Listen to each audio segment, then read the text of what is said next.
তো যা স্কুলে যা, দি ওটা দিয়ে যা, ধরে ব্যাগে করে ঢুকাই নিয়ে চলে যাবো। দে, দেখবি, থাম তো, এই দিয়ে যা।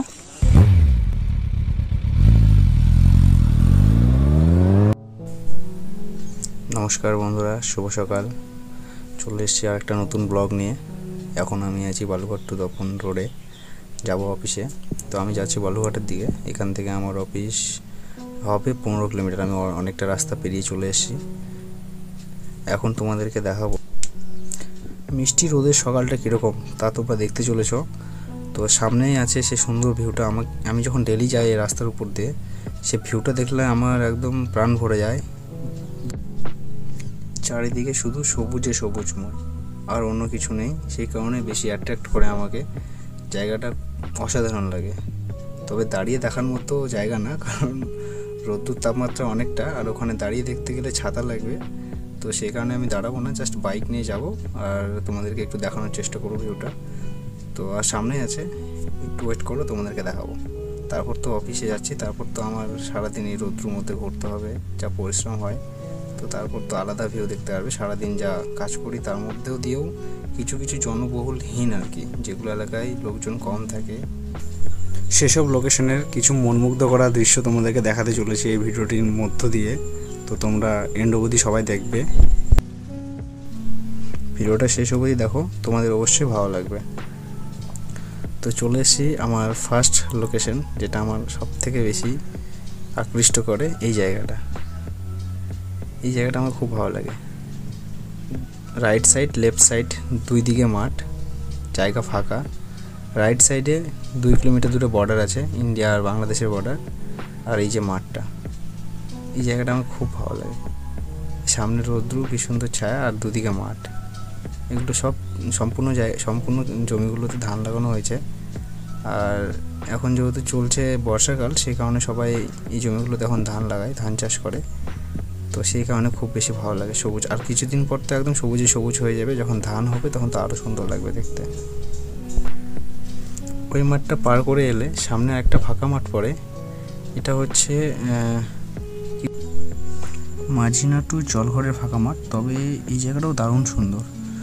ডানে বাঁয়ে দুদিকে মাঠ, সামনে স্ট্রেট 2.5 কিলোমিটার দূরেই একটা টার্ন আছে, তারপর জলঘর স্ট্যান্ড। আর এখান থেকে রাইট সাইডে যদি যায় তবে 2.5 কিলোমিটার দূরে বাংলাদেশের বর্ডার আছে।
ফাইনালি 25 মিনিট বাইক ড্রাইভিং করার পর আমি এখন চলে এসেছি আমার অফিসের সামনে। তোমরা হয়তো অনেকে ভাবছো যে বিল্ডিংটা ভাঙা কেন, এগুলো কী কারণে ভাঙা হয়েছে সেটা তো আমি আগের ভিডিওতে বললাম, তবুও বলে দিচ্ছি আরেকবার। এগুলো রাস্তা হবে নতুন করে, তো সেই কারণে ভাঙা হচ্ছে। তো এখন চলে এসেছি অফিসে। আমার সাইডে আজকে টোটাল শিপমেন্ট বেরিয়েছে 130 পিস মতো। তো তার মধ্যে আমার পার্সোনাল শিপমেন্ট যেগুলো, সেগুলো 80টা। আর বাকি শিপমেন্ট মোটামুটি 50টা মতো আমি এক কাকা কাজ করে তাকে আমি দিয়েছি। তো আমি আমার শিপমেন্টগুলো ওয়েবডি করে নিয়ে বেরিয়ে যাই। তো আমার ফার্স্ট পার্সেল যেটা ছিল সেটা একজন ভাইয়ের ছিল। তো সে অনেকবার আমাকে মেসেজ যাওয়ার পর সে কল করে বারবার করে বলছে, দাদা আমাকে প্রোডাক্টটা তাড়াতাড়ি দিয়ে যাও, তার নাকি আর্জেন্ট। সে তার প্রোডাক্ট নিয়ে খুব এক্সাইটেড, তাকে তাড়াতাড়ি দেওয়ার জন্য আমাকে বারবার করে ফোন করছে। তো আমি তার বাড়ির লোকেশনে এসে দাঁড়িয়ে পড়ি। সে এই গলিটা দিয়েই আসবে। জানি না কি আছে এই প্যাকেটের মধ্যে, তবে ছেলেটা খুব এক্সাইটেড। এই যে দেখো নাচতে নাচতে আসছে সে। ভাইকে পার্সেল দিয়ে আমি বেরিয়ে পড়ি নেক্সট কাস্টমারের কাছে। তো তাকে আমি ফোন করলাম, তার ডবল শিপমেন্ট আছে। তো কাস্টমার বললো ঠিক আছে, বাড়ির গলিতে এসে তাকে যেন কল করি। এই কাস্টমারটা নাকি যখনই খেতে বসে আমি সেই মোমেন্টে নাকি তাকে পার্সেল দিতে আসি। তো আমাকে বলছে যে আমি যখনই খেতে বসি তখনই তুমি পার্সেল দিতে আসো। আমি খেতে খেতে উঠে এলাম। এখানে পার্সেল দেওয়া হয়ে গেলে বেরিয়ে পড়ি নেক্সট কাস্টমারের কাছে। তো জানি না কেন এই কাস্টমারটাকে যতবারই পার্সেল আসে ততবারই আমাকে 10 বারের বেশি আমাকে রিং করতে হয়, তারপর সে কল রিসিভ করে। তো অনেকক্ষণ ফোন করার পর সে রিসিভ করে বলে যে হ্যাঁ আম গাছের এখানটা এসে দাঁড়াও, আমি যাচ্ছি।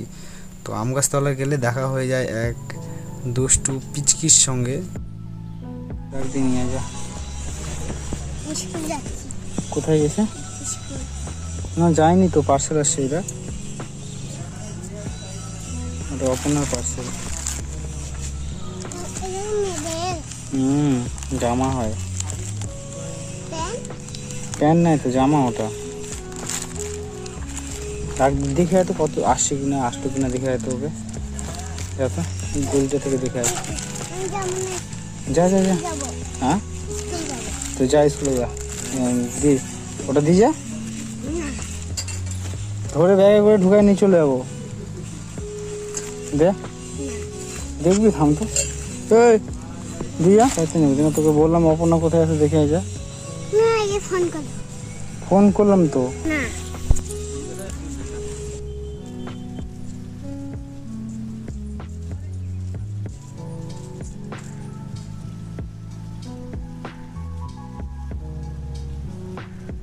পার্সেল দেওয়া হলে আমি বেরিয়ে পড়ি নেক্সট লোকেশনের জন্য।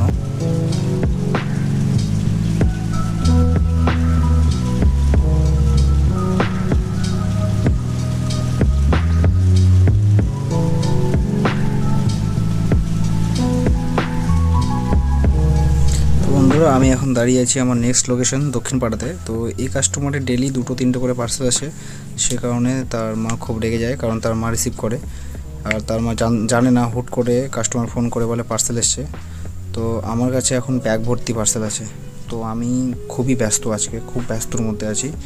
আর ভিডিও এখন হয়ে গেছে অনেক লম্বা। আর আজকে থেকে জানি না কেন অফিসে নতুন একটা নিয়ম চালু হয়েছে যে একজন ডেলিভারি বয় সে তার আইডিতে 50টার বেশি শিপমেন্ট নিতে পারবে না। তার বেশি নিলে আর কি আমাদের যে ম্যানেজার আছে তাকে উপর থেকে বকাঝকা শুনতে হয়। তো সেই কারণে আমার ডবল অ্যাপস আছে। ডবল অ্যাপসের মধ্যে দুটোতে 50টা আর একটাতে বুঝি 27টা না কটা যেন শিপমেন্ট আছে। তো দুটো অ্যাপস চালানো, দুটো অ্যাপস থেকে কাস্টমারকে ফোন করা খুব চাপ হয়ে যায়। আবার ব্যাগের মধ্য থেকে পার্সেল বের করা মানে মুশকিলই হয়, অনেকটা মুশকিল হয়ে যায়। তো সেই কারণে আজকে মাথা ভর্তি একদম প্রেশার আজকে।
বন্ধুরা এতদূর দেখার জন্য ধন্যবাদ। আমি চলে এসেছি আমার লোকেশনে। তো এই পার্সেলটাই আমার দিয়ে আমি ভিডিওটা এখানে এন্ড করব।